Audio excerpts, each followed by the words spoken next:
We back, baby, with another reflection on the Daily Vedantic, where we discuss the timeless philosophy of Advaita Vedanta, non-dual end of knowledge, is what Advaita Vedanta means in Sanskrit.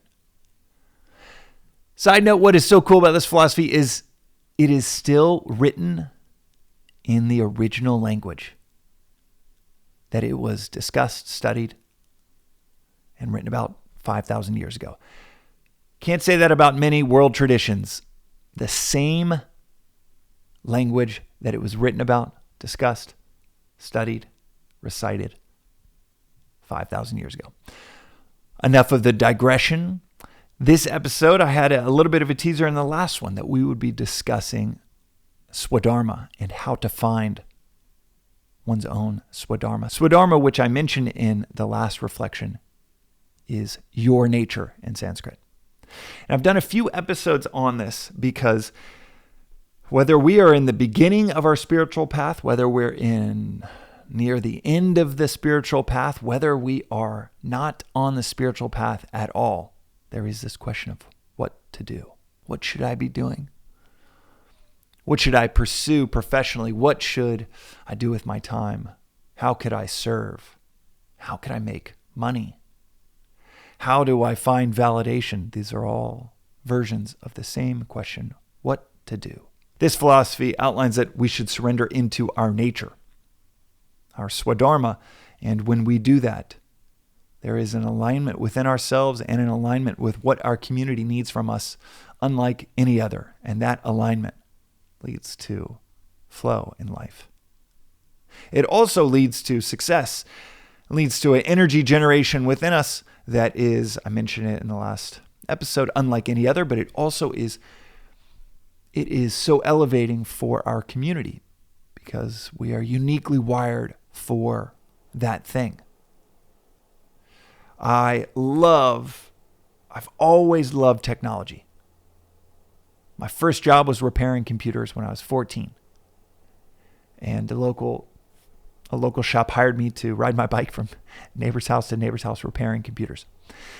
Then I built websites. Then I couldn't help myself. I just could not work for someone else. And I would start company after company from about 20 years old on. It's what I was wired for. It wasn't as virtuous as entrepreneurship might sound. A lot of it was compulsion. I just couldn't work for other people. I really struggled to work for other people and had an impatience of wanting to do things really quickly or do them my way. And I just found myself starting company after company.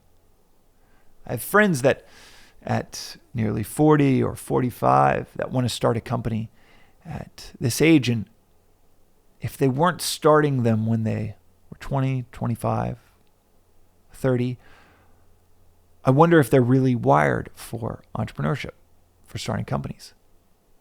And I wonder if they're doing it for a perceived financial benefit. And I will tell you right now, you make a lot more money just going to be an investment banker than starting companies. But if that's against your wiring, then this philosophy is extremely explicit. Surrender into your wiring. If you have the wiring for working in large corporations, working with large teams, collaboration, you love working with other people, surrender into that wiring. If you have the wiring for parenthood, if you have the wiring for teaching art, if you have the wiring for landscaping, wanting to be outdoors, surrendering into that will generate energy within you that will lead to not only success, but a continued generation of that energy for decades and decades, a fulfilling life of action and service, versus, we all know, the examples of friends or people in the neighborhood, parents, friends, that submit into a soul-sucking career and just say, well, it's going to be worth it financially. I gotta grit it out. And as Benjamin Franklin famously said, most people commit suicide. Some just take 50 years to do it. Relatedly, the Vedantic philosopher in the West, Emerson, had this brilliant quote that is as stark and morbid and arresting as I think is appropriate when he said, imitation is suicide. This isn't a small topic, what to do. And it's not just about filling your time for a week, a month, or a year. This is the question of what to do with our capacities. This is the question of how to serve. This is the question of how to find success. And it's all the same answer. Surrender into your swadharma.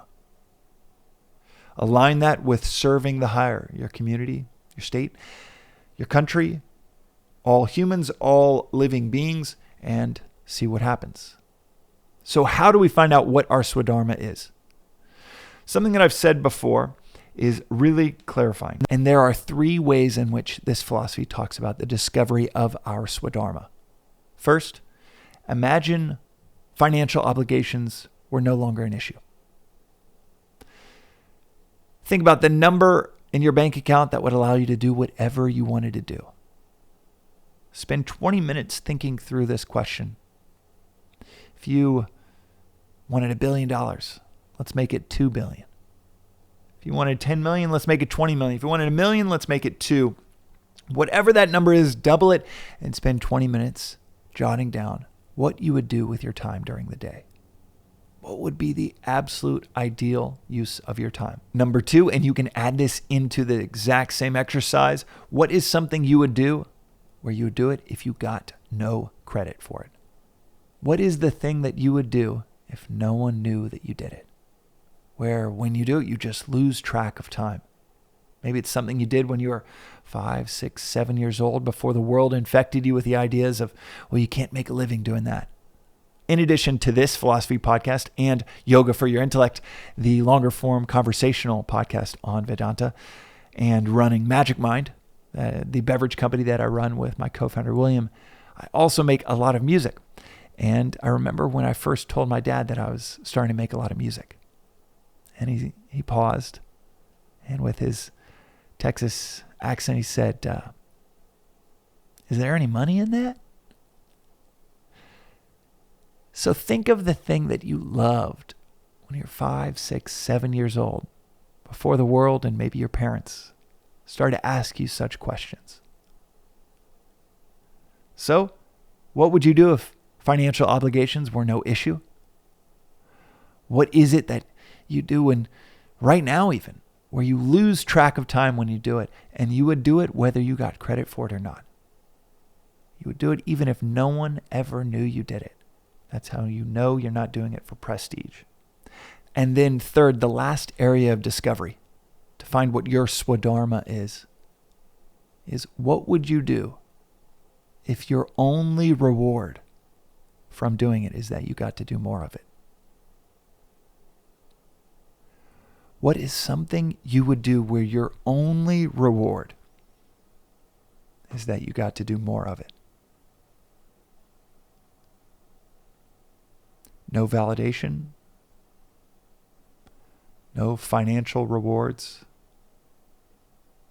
no increased sense of belonging, no instrument to get you this other thing that you really want, and you're just using this path to get that other thing. But what is that thing you would do where your only reward is that you got to do more of it? Spend 20 minutes on these questions, if not more than 20 minutes. Maybe it's several days in a row, and you will not regret it. It is one of those rare uses of our time that is truly unregrettable. Because on the other side of that 20 minutes, on the other side of this kind of reflection, might be an infinite well of energy that gets unlocked for you in service that you are uniquely wired to provide. Unparalleled benefit to your community. That is today's reflection on the Daily Vedantic. We'll see you next time.